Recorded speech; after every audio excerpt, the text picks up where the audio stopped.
8 নম্বরে কি বলছিল? 8 নাম্বার, হ্যাঁ। 8 নম্বরের সমস্যা কি বলো, কোনটা বুঝো নাই? আচ্ছা, 2 3 4 দ্বারা 3 অঙ্কের কতটি বিজোড় সংখ্যা গঠন করা যায়? 2 3 4 দ্বারা 3 অঙ্কের, তো সিম্পল হিসাব, 2 3 4, 3 অঙ্কের কতটি বিজোড় সংখ্যা গঠন করা যায়? 2 3 4 দ্বারা কতগুলা বিজোড় সংখ্যা গঠন করা যায়? 2 3 4।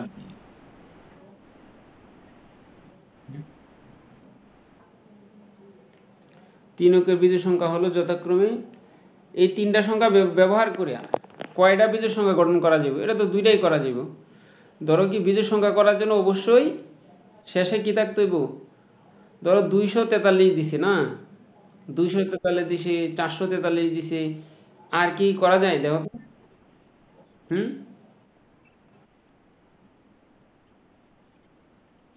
প্রথমে দেখে তো লাভ নাই, বিজোড় সংখ্যা হওয়ার লক্ষণ কি? শেষে থাকতে হইব। এখন 4 আর 2 এর মধ্যে রিপ্লেস করার কি আর কোনো সুযোগ আছে? 3 অবশ্যই শেষে রাখতেই হবে, এটা সিম্পল বিষয়, একবারে সহজ। বুঝো নাই? মানে শেষে তোমার 3 রাখতেই হবে। এখন শেষে 3 রাখলে সামনে ঘোরানো যায়, একবার তুমি 2 রাখো, আর একবার তুমি 4 রাখো, এছাড়া আর কোনো রদবদল করার সুযোগ আছে? তাহলে এইটাই, দুইটাতে গঠন করা যায়। এবার আসো 9 নাম্বার। এন ও পি অযুগ্ম সংখ্যা হয়, তোমার নিচের কোনটি অবশ্যই যুগ্ম সংখ্যা হবে? এবার দেখো, দুইটি অযুগ্ম সংখ্যার যোগফল সবসময় যুগ্ম সংখ্যা হবে। মনে হয় অযুগ্ম মানে যুগ বুঝাচ্ছে, বুঝো নাই? অযুগ্ম সংখ্যার যোগফল সবসময় যুগ্ম সংখ্যা হবে। দুইটা বেজোড় সংখ্যার যোগফল তো যুগ হবে, বেজোড় সংখ্যার যোগফল জোড় সংখ্যা হবে। সুতরাং এন দুইটাই কি সংখ্যা? ও, তাহলে অবশ্যই কোনটা যুগ্ম সংখ্যা হবে? তো এই দুইটা যোগফল প্রথমটা হবে আনসার। আগে একটা লাইন পড়বা কিন্তু, দুইটা অযুগ্ম পূর্ণ সংখ্যার যোগফল সবসময় যুগ্ম সংখ্যা হবে। তাহলে এই দুইটা যদি অযুগ্ম হয়, তো এই দুইটা সংখ্যার যোগফল একমাত্র কোনটাতে মিল আছে? প্রথমটা। যুগ্ম মানে এই আমার এটা জানার একটু দেখতে হবে, এটা মনে হয় জোড় সংখ্যা। যুগ্ম বলতে এই জায়গায় যেটা বোঝাচ্ছে জোড় সংখ্যাই, হ্যাঁ। তো দুইটা জোড় সংখ্যা, বিজোড় সংখ্যা, জোড় জোড়। আবার এটা আর কোনো মিনিং আছে কি না যুগ্ম সংখ্যার, এটা একটু দেখার লোক মনে হয়, বুঝছো? দেখে পরে আমি এটা এই দেখে পরে জানাবো। এটা কি মৌলিক সংখ্যা বোঝাচ্ছে না? মৌলিক সংখ্যার দুইটা যোগফল তো অবশ্যই জোড় সংখ্যাই হয়, আর দুইটা জোড় সংখ্যার যোগফল তো অযুগ্ম সংখ্যা সবসময় যুগ্ম হয়। তো বিজোড় সংখ্যা দুইটা যোগফল করলে অবশ্যই জোড় সংখ্যা হয়, এটা সঠিক। আর এটার দ্বিমত আছে কিনা এটা আমি দেখে পরে জানাবো মনে। এবার আসো, 36 সংখ্যাটি মোট কতগুলা ভাজক আছে? 36 সংখ্যাটার মোট কতগুলো ভাজক আছে? তো 36-এ ওরা যে 36-এ ভাঙাইলো, ভাঙায় কি পাইলো? ও 2 পাইছে কয়টা? দুইটা। 3 পাইছে কয়টা? দুইটা। নির্ণয় ভাজক সংখ্যা, তাহলে 3 তিরিকে 9, 2 যোগ 1 মানে 3, আবার 2 যোগ 1 মানে 3, 3 তিরিকে 9, টোটাল সংখ্যা 9টা পাইছে। তাহলে হুম। আচ্ছা, দাঁড়াও। মানে ওই বাজক কারে বলে এটা চিনি কিনা? বাজক কারে কই এটা কও? বাজক অর্থাৎ যে সংখ্যাকে অন্য কোনো সংখ্যা যে সংখ্যা দিয়ে ভাগ করা যায় সেটাই তো বাজক, তাই না?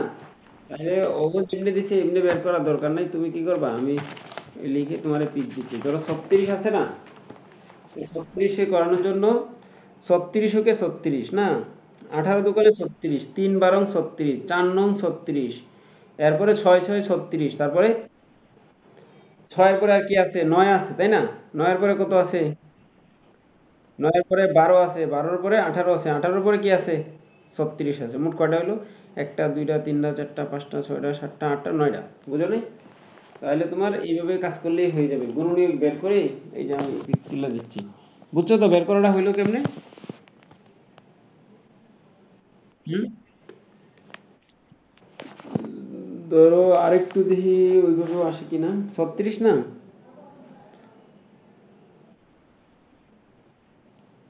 অর্থাৎ ওইটি দিয়ে বের করছে আর কি এইভাবে। আর ওই নিয়ম হলো আগে 36 কে 36, 18 × 36 না, 3 × কত, 3 × 36, তারপরে 4 এরপরে আর আছে, দেখো তো 36 আর পাওয়া যায় কিনা।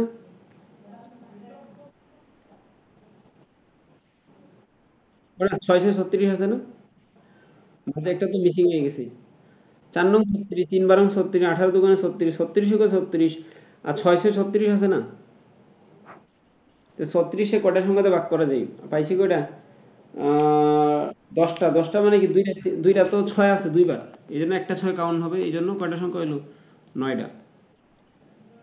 তো এটা তোমার পিক দিয়ে দিচ্ছি। এরপরে প্রশ্নটা কি ছিল, আমি এটা পিক দিয়ে দিচ্ছি।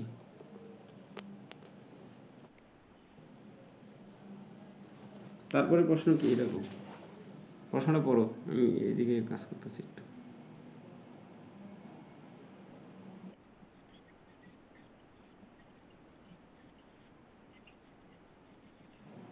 5 এবং,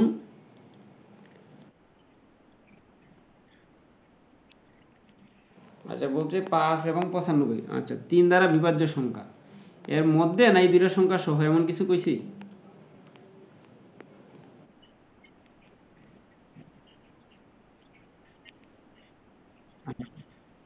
আচ্ছা এইটা বের করার জন্য যে ফরম্যাটটা অনুসরণ করতে হইব, এই যে তোমার ওটা পাঠাইছি দেখো, আমি প্রশ্নতে যাচ্ছি, একটু দেখে যাই।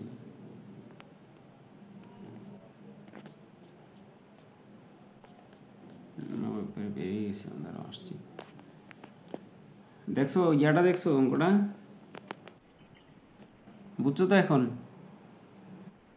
ওরা যেমনি করছে এমনি তো, এটা কোনো ফরম্যাট আছে কিনা জানা নাই, এই জন্য দরকার নাই এটা দেখার। এখন তোমার বললো 5 এবং 95 এর মধ্যে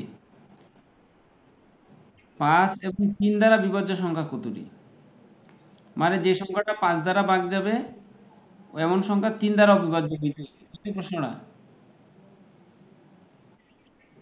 তাহলে 5 থেকে 95 কি করবা, আগে মাইনাস করো, 5 থেকে 95 মাইনাস করলে কত হয়, 90।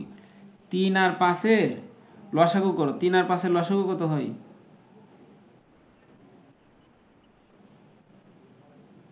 3 × 15। এই 90-রে 15 ভাগ করলে কত হয়,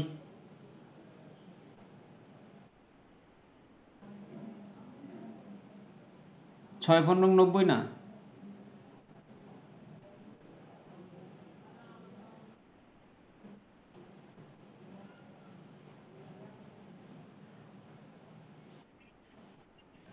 তাহলে এই এই সংখ্যা হবো 6টা, হ্যাঁ।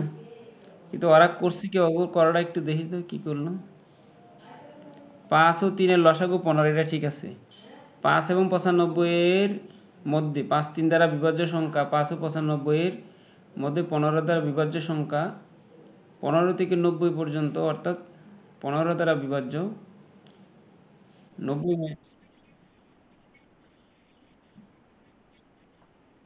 15 দ্বারা ভাগ করে 1 দ্বারা যোগ করছে, যোগ করে বের করছে 6টা। হ্যাঁ, ওদের যে 15 দিছে তো 5 এবং 95 এর মধ্যে, 5 এবং 95 এর মধ্যে, ধরো 5 এবং 95 এর মধ্যে যদি আমরা প্র্যাকটিক্যালি যাই, 5 থেকে 95, 5 এবং 95 এর মধ্যে বলছে না, তাহলে যে সংখ্যাটা এমন সংখ্যা আছে কোনটা, ধরো 5-এর পরে 6 তো নাই, 15 কিন্তু আছে, 15 আছে না, 15 আছে, 30 আছে, 45 আছে, 60 আছে, 75 আছে, এরপরে 90 নাকি আর আছে।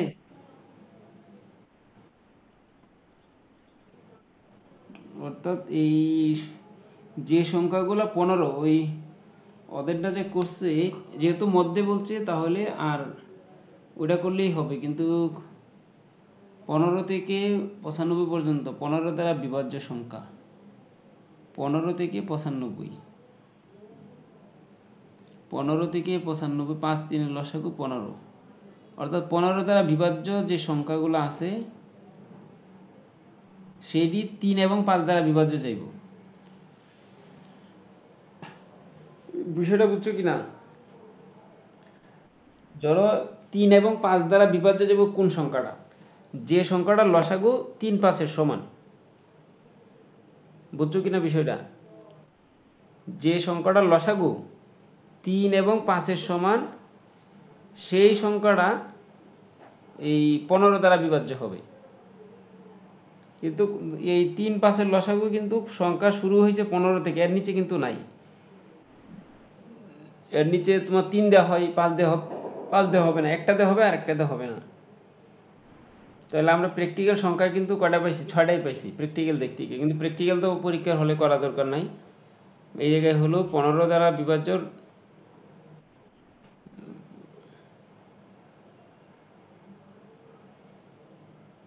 15 থেকে 90 পর্যন্ত সংখ্যা দিয়ে 5 15 75 আর হলো 1 যোগ করা।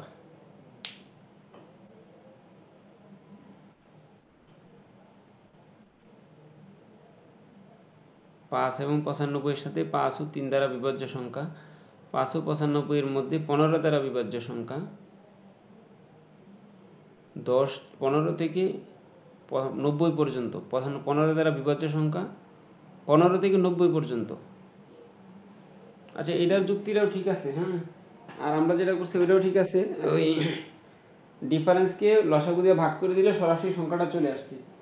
এখন যদি ওই ওই দুইটা সংখ্যা সহত 5 থেকে 95 না, বিয়োগ করলে কিন্তু একটা সংখ্যা বাদ যায়। ধরো 15 এবং 95, এই 90, এই দুইটার ডিফারেন্স কত? 75 না? 75 তো। 75-কে দুইটা সংখ্যার গসাগু দিয়ে ভাগ করলে লসাগু দিয়ে ভাগ করলে 5 হয়। এখন এই যে 15 এবং 90 দুইটাকেও কিন্তু 15 দিয়ে ভাগ করা যায়। এখন দুইটাকে যদি আমরা 15 দিয়ে ভাগ করি, তাহলে আমরা যে মাইনাস করে যে ভাগটা করছি, একটা সংখ্যা বাদ পড়ে গেছে, হয়তো 90 বাদ পড়ছে, না হয় 15 বাদ পড়ছে, এই জন্য 1 যোগ করতে হয়। তাহলে নিয়ম হলো, আর 5 আর 95 ডিফারেন্স হলো 90। এই 90-কে 3 এবং 5 দ্বারা বিভাজ্য, তাহলে আগে 3 আর 5-এর লসাগু বের করতে হবে। লসাগু বের করে ওই ডিফারেন্সটাকে ওই 5 এবং 95 এর মধ্যে যে সংখ্যাটা, এই দুইটা ডিফারেন্সকে ভাগ করতে হবে 15 দিয়ে। না, 5 এবং 90, 15 এবং 90 এর ডিফারেন্স, 15 এবং 90 এর ডিফারেন্সকে 15 দ্বারা ভাগ করে 1 যোগ করবা। কারণ 15-কে 15 দিয়ে ভাগ করা যায়, 90-কেও 15 দিয়ে ভাগ করা যায়। যখন আমরা বিয়োগ করে ভাগ করি তখন একটা সংখ্যা বাদ পড়ে যায়, এই জন্য ওইটা তোমার যোগ করতে হবে, 1 যোগ করে দিতে হবে। বুঝছো বিষয়টা? এরপর ওটা কি ছিল আরো?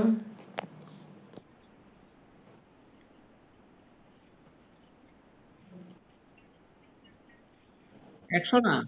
তাহলে আমাদের 4 4 দুইটা গেছে গা, মানে কয়টা গেছে গা, 8টা গেছে গা। তা 8টা গেলে কি 25টা আছে কয়টা? 17টা না? হ্যাঁ, এটা তো দেখা মাত্র আনসার। এবার বললো 1008 সংখ্যাটি কতটি ভাজক আছে। আচ্ছা, ওই 1008 সংখ্যাটার ভাজক আছে কতটি? ওই যে ওরা যে ভাঙ্গাইলো, ভাঙানোর নিয়মটাই দেখো, সমস্যা নাই। কারণ ভাঙানোর নিয়মটার করে যে কাজটা করছে সেটা কি করলো,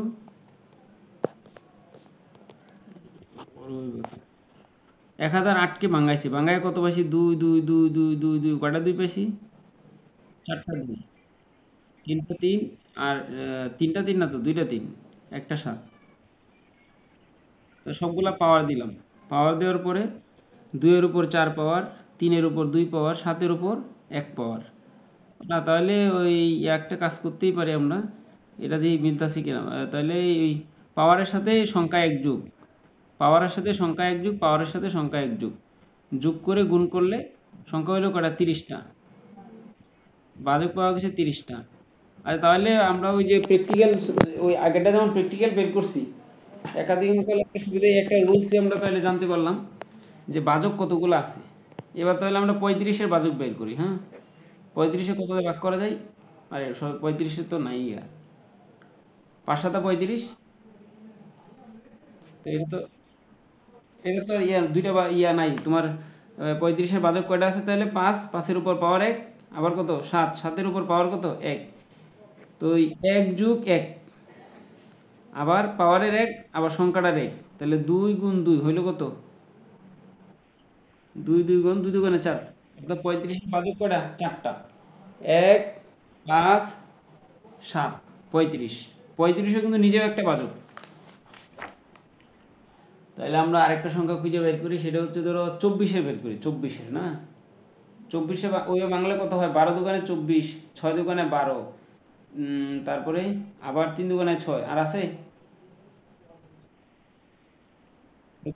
দুইয়ের উপর পাওয়ার 3, 3-এর উপর পাওয়ার 1, তাই তো? তাহলে 3+1 গুণ কত? 1+1, তাই না?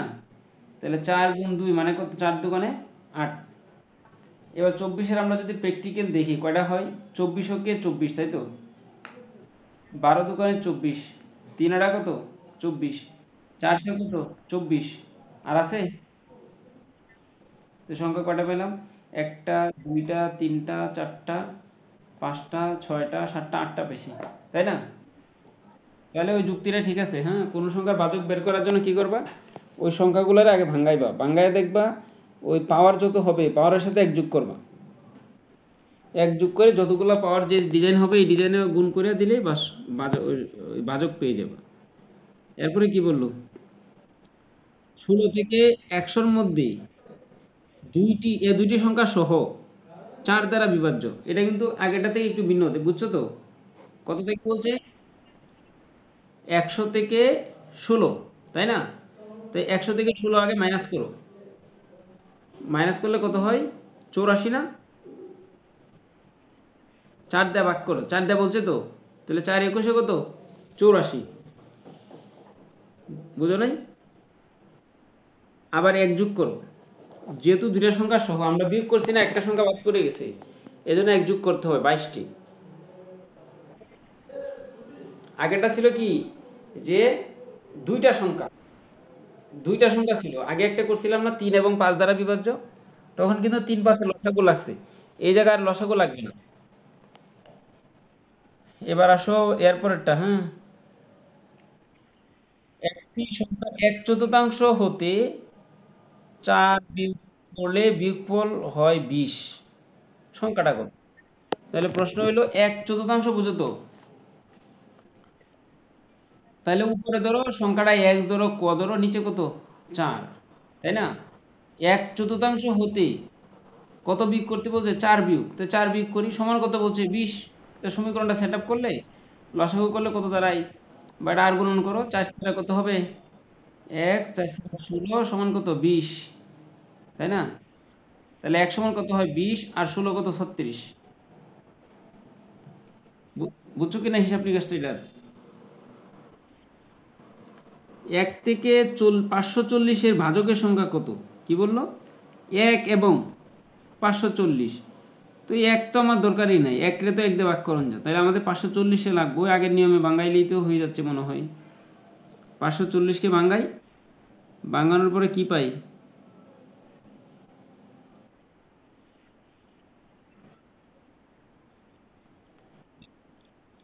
24 আসে না? 24।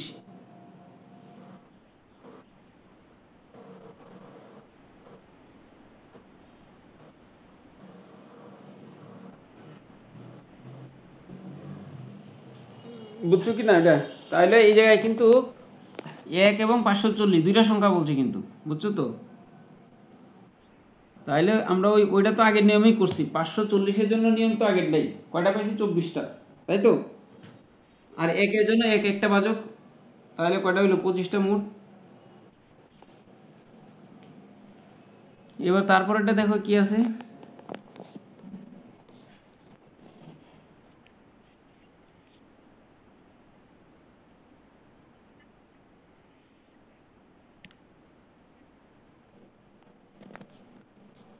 তার আমি এই জায়গায় বড় করা যায় না তো, ইয়াতে একটু কি হলো? 17।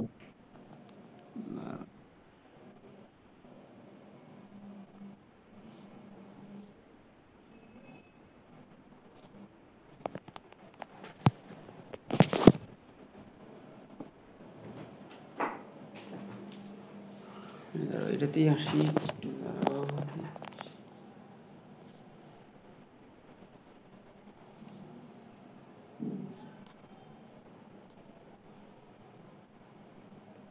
পাইছি। দাঁড়াও। 17 না? হুম।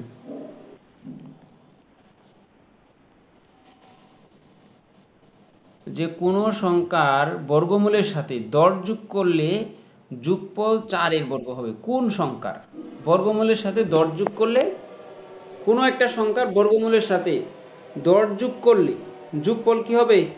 4 এর বর্গ হবে। তো যোগফলটা বলতে 4 এর বর্গ। তাহলে বিষয় হলো 4 এর বর্গ কত?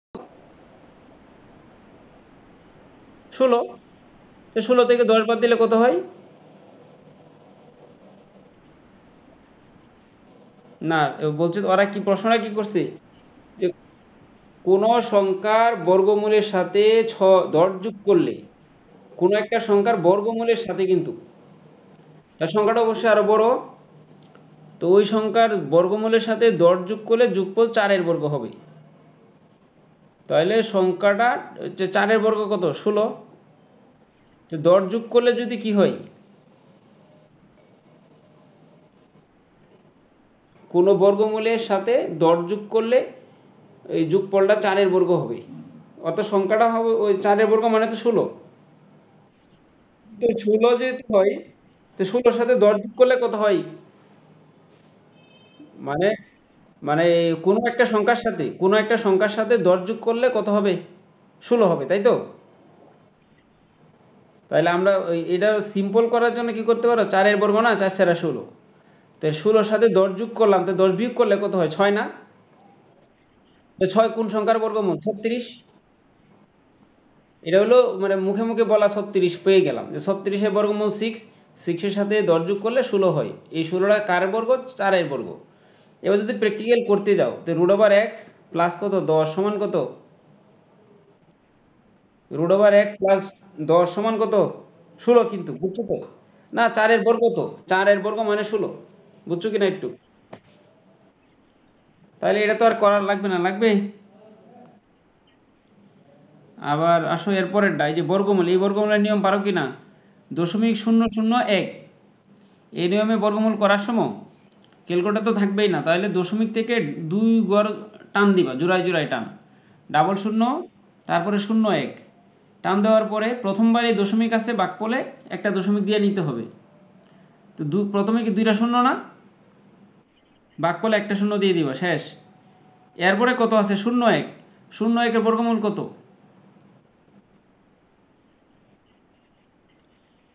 একের বর্গমূল 1।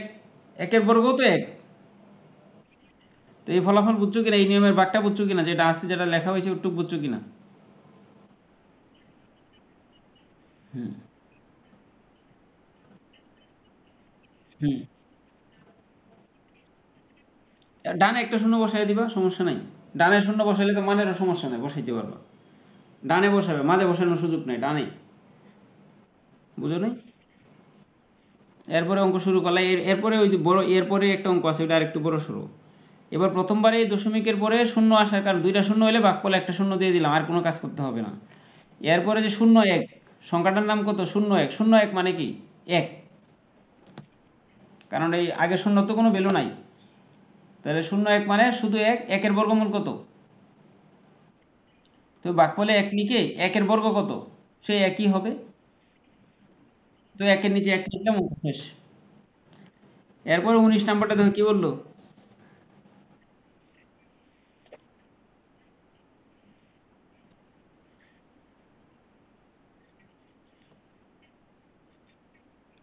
অর্থাৎ 56,728 জন শূন্যতে কমপক্ষে কতজন শূন্য সরিয়ে রাখলে শূন্য দলকে বর্গাকারে সাজানো যাবে?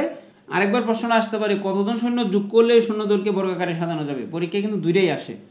এই টাইপের অঙ্ক আসার সময় এই বর্গমূল করাটা আগে শিখতে হবে, বর্গমূল। তো বর্গমূল করার জন্য ওই যে সংখ্যাটা আছে এই সংখ্যাটা বর্গমূল লিখবা। এখন কোন পাশে, এটা তো দশমিক আছে কোনো, তাহলে ডান দিক থেকে জোড়ায় জোড়ায় টান দাও। তা 28-এর নিচে টান, 67-র উপরে টান, 5-এর উপরে তো আর টান নাই, আছে? আচ্ছা, এবার প্রথম করতে হবে এই জোড়ায় জোড়ায় যাওয়ার আগে আগে বাম পাশ থেকে কাজ শুরু করতে হবে। কোন পাশ থেকে? বাম পাশ থেকে। এখন বর্গমূল আর বর্গ সংখ্যা, এগুলো তোমার তো হয়তো বলি নাই, তুমি 1 থেকে 20 পর্যন্ত বর্গমূল, না বর্গ সংখ্যা এবং বর্গমূল দুইটাই জানবা। বর্গ সংখ্যা জানলে বর্গমূলও বের করতে পারবে, যেমন 12, 12 বর্গমূল কত? না, 12 বর্গ সংখ্যা কত? 144। এই দুইটাই জেনে রাখবা, এ মুখস্থ করলে সহজে এই টাইপের অঙ্ক করতে অনেক সহজ হবে।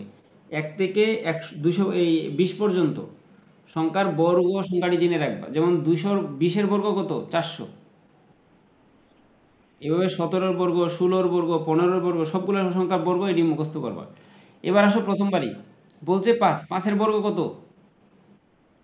5 এর একুরেট বর্গ কিন্তু নাই, আরে না, 5 এর বর্গমূল, 5 এর বর্গমূল, হ্যাঁ। 5 এর বর্গমূল কি আছে?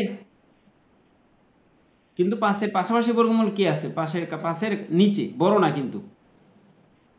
5, 5 এর কম, 5 এর কাছাকাছি, 5 এর নিচের ইমিডিয়েট বর্গমূল সংখ্যাটার নাম কি? 4 না? 4 একটা বর্গ সংখ্যা না? তো ওই 4 এর বর্গমূল কত? তাহলে 5 এর নিচে 2 লিখতে হবে না, 5 এর নিচে লিখবো 4, ভাগফলে লিখবো 2। ভাগফলে কত লিখবো?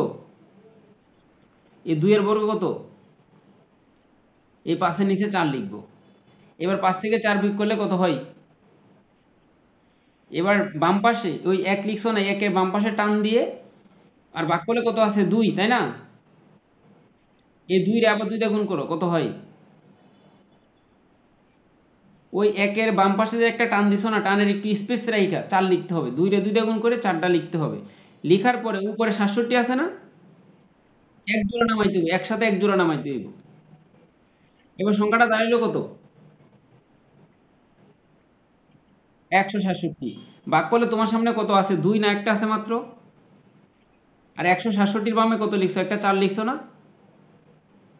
তুমি প্রয়োজনে খাতা কলমে লিখো, আমি যেমনি বলতেছি এমনি লিখো, তাহলে এই টাইপের অঙ্ক ক্রিটিক্যাল একটা অঙ্ক। সিস্টেমটাও একটু জানতে হবে, এটি ক্লাস 7 এর অঙ্ক ছিল। তোমার যে লিখছো 167, তো দেখতেছো নাকি? 167-র বামে আছে কত? 4 শুধু না?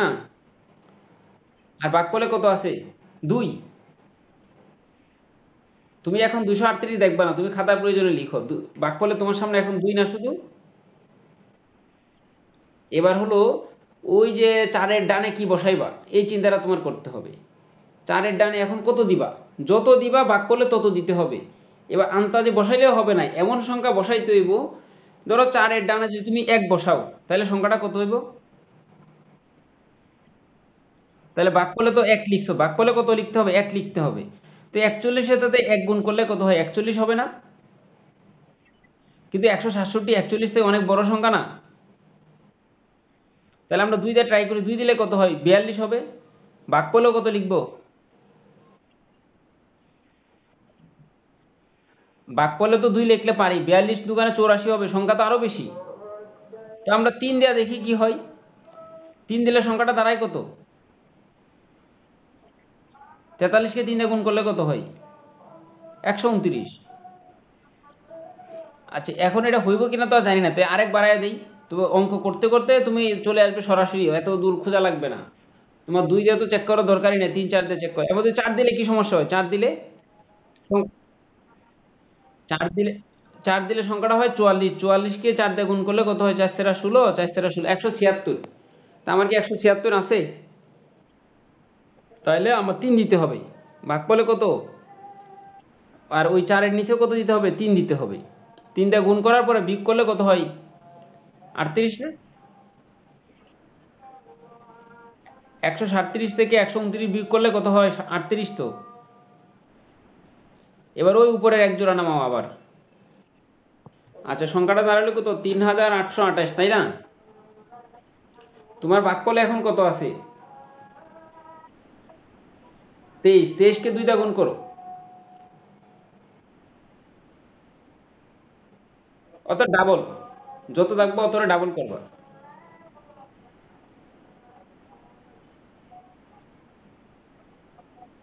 36 না 46? ওই 3828-এর সামনে 46 লিখলে বাম পাশে লেখার পরে, এবার এই 46-এর পরে কি সংখ্যা বসাইবা?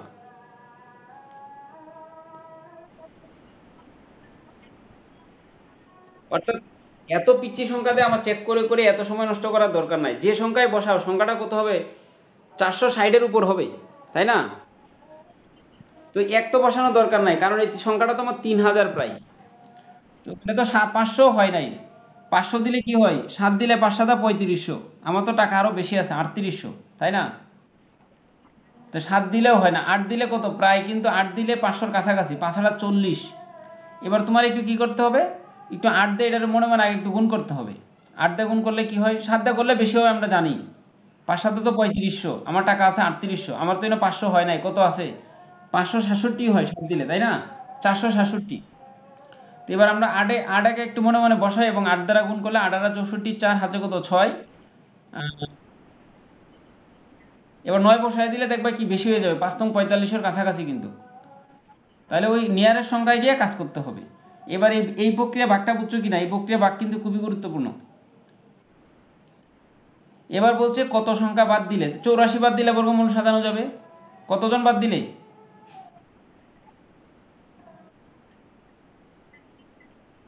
84 বাদ দিলে সেই সংখ্যাটাকে বর্গ আকারে সাজানো যাবে, আমাকে বলছে কতজন বাদ দিলে, তাহলে 84 জন বাদ দিলেই প্রশ্ন শেষ।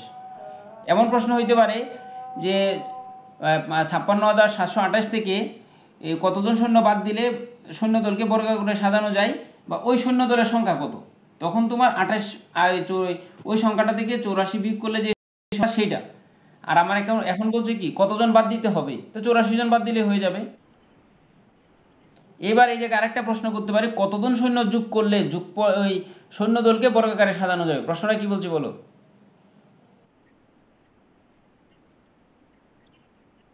অর্থাৎ আমার তো এই জায়গায় সংখ্যাটা 84 অবশিষ্ট আছে, সংখ্যা যদি আরো বেশি হইতো তাহলে তো অবশ্যই মিলে যেত, তাই না।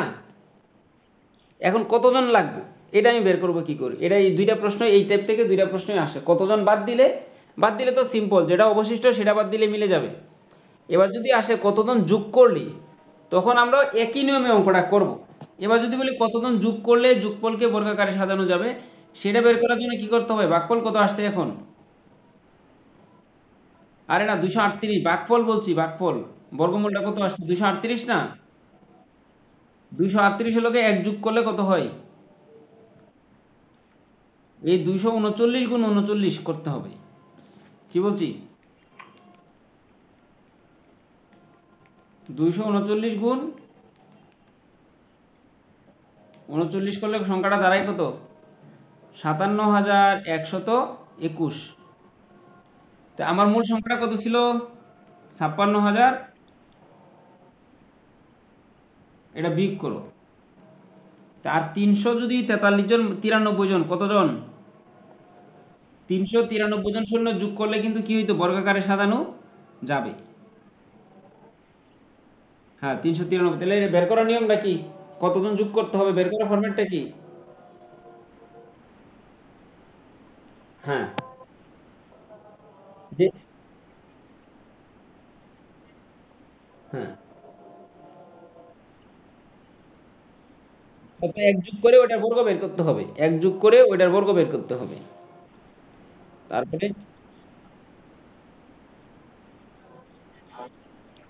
যোগ করব। এবার আমি যদি তোমার বলি সিম্পলি, যেমন ওই 48-এর সাথে কত যোগ করলে যোগফল পূর্ণবর্গ সাজানো যাবে, এটা আমার মুখে মুখে বের করে দেখাও তো, 48-এর সাথে, হুম, ওই এই ফরম্যাটে করে দেখাও, প্রয়োজনে খাতায় লিখো, 48 লেখছো আগে, খাতা কলম সাথে রাখছো না, হ্যাঁ 48 লিখছো, এখন 48-এর ডানে কি বসাইবা,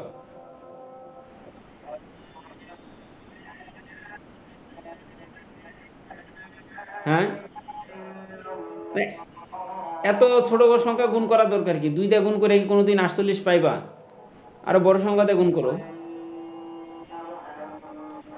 48-এ বর্গমূল আকারে সাজাও, মানে 48-এর সাথে কত যোগ করলে বর্গাকারে সাজানো যাবে, 48 লেখছো না আগে, ডানে কি লিখছো, 48-এর বর্গ লাগবে, 48-এর বর্গ,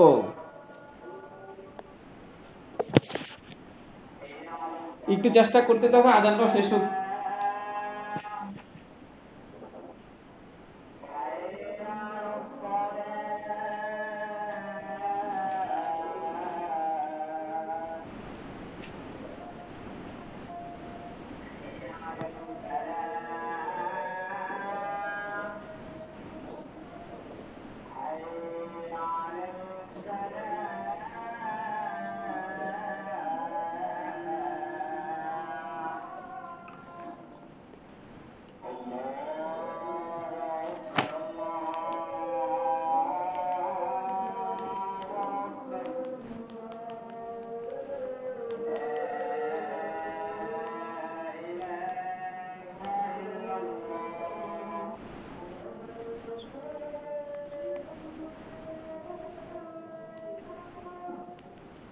পাইছো? 48 বর্গ কত? 48 বর্গমূল কত? আরে 48 তো বর্গমূল নাই, কিন্তু এর পাশের সংখ্যা কেডা, এর বর্গমূল কত? 7 সাথে তো 49, আমার তো এখানে 49 নাই, তো আমি কত দিব? 7-এর বর্গ সংখ্যা কত? 49 না? আমি তো 49 দিই না, আমি তো দিচ্ছি 47, 48 দিছি, তাহলে 48-এর বর্গমূল কত? ডাইরেক্ট কিন্তু নাই, কিন্তু এর পরের সংখ্যাটা কত, সেটার নাম হলো 6, 36। 48 নিচে কত লিখবো? 36 লিখবো, তাই না? তো বিয়োগ করলে কত হয়? 12 না? তাহলে 48 থেকে কত বাদ দিলে বর্গমূল হবে? 12 বাদ দিলে, তাই না? এবার বলছিলাম কত যোগ করলে বর্গমূল হবে, সেটা বের করার নিয়মটা বলো এখন।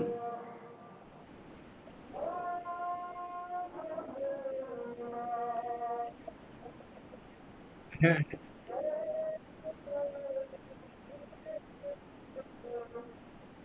হ্যাঁ, হুম। বর্গমূল না, বর্গ। 7-এর বর্গ কত? তো 49 থেকে 48 বাদ দিলে কত হয়? ফরম্যাটটা বুঝছো তো? আমরা তো এমনিই পারতাম, 48 হলে এক যোগ করলে 49, 49 তো বর্গমূল আছে, সিম্পলি পারতাম, কিন্তু ফরম্যাটটা বুঝছো কিনা এখন, ডিজাইনটা বের করা। অর্থাৎ যে ভাগফলটা হবে তার সাথে এক যোগ করি। এবার আসো আরেকটা গুরুত্বপূর্ণ অঙ্ক, এই দুইটা অঙ্ক, এই টাইপ থেকে দুইটা অঙ্ক কিন্তু আসে, যে কোনো একটা আসতে পারে। কতজন সরায় দিলে অথবা কতজন যোগ করলে বর্গাকারে সাজানো যায়। এবার আসো ওই কত নাম্বার? 20 নাম্বার। হ্যাঁ। 20 ফুট লম্বা একটি বাঁশ এমনভাবে কেটে দুভাগ করা হলো যেন ছোট অংশ বড় অংশের 2/3 হয়, আর ছোট অংশ দৈর্ঘ্য কত বলছে। অর্থাৎ 20 ফুট লম্বা একটা বাঁশ এমনভাবে কেটে দুই ভাগ করা হলো, কয় ভাগ করছে? যেন ছোট অংশ বড় অংশের কি হয়? 2/3 হয়। ছোট অংশটা বড় অংশের 2/3 হয়। কয় ভাগ করতে বলছে? দুই ভাগ। তাহলে ওরা তো করছে ওদের মতনই, 20 ফুট না, 2/3 মানে কি? 3 ভাগের 2 ভাগ, তাই তো? তাহলে এই ভাগ করার জন্য 20-কে 2/3 ভাগ এমনভাবে দুইটা ভাগ করতে বলছে যেন একটা ভাগ আর একটা ভাগের কি হয়? 2/3 সমান হয়। আর আমরা তো দেখতেছি কত, 12 আর একটা যদি 8 দেই, তাহলে 12-কে যদি আমরা 3 ভাগে 2 ভাগ করি কিন্তু 8 হয়। তাহলে ছোট অংশটা হলো 8, বড়টা হলো 12। কিন্তু আমাদের ওইটাও তো লিখিত, আর একটা মনে করো যে কি অংশ, দুইটা অংশ তো, দুইটা অংশ না। তো বলছে যে যেন ছোট অংশটা বড় অংশের কি হয়? 2/3 সমান হয়। তো বলছে ছোটটার দৈর্ঘ্য কত, তো বড়টা কত ক, তাই না? তো ছোটটা কত? 2 ক ভাগ 3, 2 ক ভাগ 3 না? তাহলে এটা সমান কত? 20। তো 3-এর লসাগু করলে কত হয়? 3 ক প্লাস 2 ক সমান কত? 3 20-এ 60। তাইলে হইলো 5 ক, তার মানে ক সমান কত হলো? 60/12, না 60/5 সমান কত হলো? 12। হ্যাঁ, হ্যাঁ। তাহলে আমাদের ফলাফল হইলো কত? বড়টা হইলো 12, ছোটটা কত? 3 দা ভাগ করে 2 দা গুণ করো, 3 4-12, 4 2 8। ক্লিয়ার? তো এবার আসো কত নাম্বার? 21 বললো 3, আর কি 3 আর ওটা কত? 47 না, না কত?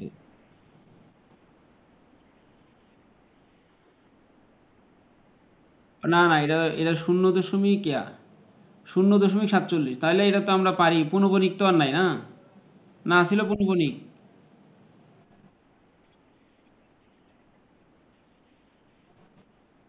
হ্যাঁ, হ্যাঁ, পরিণত, সাধারণ ভগ্নাংশে প্রকাশ করো আর কি, পরিণত করো। এইটা মনে হচ্ছে তোমার ছিল 7-এর উপর একটা পূর্ণবণিক ছিল, কিন্তু আমার ওই যে পিক তুলতে গিয়ে ক্লিয়ার আসে নাই। 7-এর উপর একটা পূর্ণবণিক আছে, হ্যাঁ।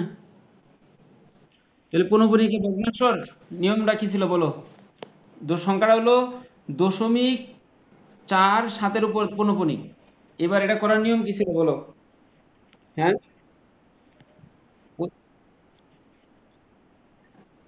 জয়টার উপর পূর্ণবণিক আছে, অতগুলার নিচে 9 বসবো, ঠিক আছে? এবার দশমিকের বামে দশমিকের ডানে পৌনঃপুনিকের বামে যতগুলা সংখ্যা আছে 9 এর সাথে অতগুলা শূন্য হবে। তো সংখ্যা আছে কয়টা? আরে না, সাতের বামে দশমিকের ডানে সংখ্যা আছে, অঙ্ক ডিজিট কয়টা আছে? একটা না মাত্র 4। 9 এর সাথে একটা শূন্য দিবা। এবার উপরে সবটুকু সংখ্যা আগে লিখবা। উপরে সবটুকু সংখ্যা লিখবা। কত সবটুকু সংখ্যা কত? 47 না? সবটুকু সংখ্যা দশমিক বাদে কাউন্ট করবা 47। এবার 47 থেকে 4 বিয়োগ করো। তো 43/90, বুঝছো কিনা এখন হিসাবটা? এটা হলো পৌনঃপুনিকের নিয়ম। হ্যাঁ, 43/90, ক্লিয়ার? এবার এর মধ্যে কাটাকাটি গেলে কাটতাম, কিন্তু কাটাকাটি তো আর যাচ্ছে না, তাহলে এই পর্যন্তই রাখতে হবে। মানে আর আর কিছু করার তো নাই। বুঝছো কিনা বিষয়টা? এগুলো পৌনঃপুনিকের নিয়ম। এই নিয়মটাও নতুন। যতগুলা পৌনঃপুনিক থাকবো অতগুলা শূন্য নয় বসবো নিচে হরে। আর দশমিকের ডানে পৌনঃপুনিকের বামে যতগুলা ডিজিট থাকবে, শূন্য থাকুক তাও শূন্য দিতে হবে নয়ের ডানে। তারপরে উপরে যত সংখ্যা থাকবো, পৌনঃপুনিক আছে কি না সেটা দেখবো না, সবটুকু আগে লিখবো।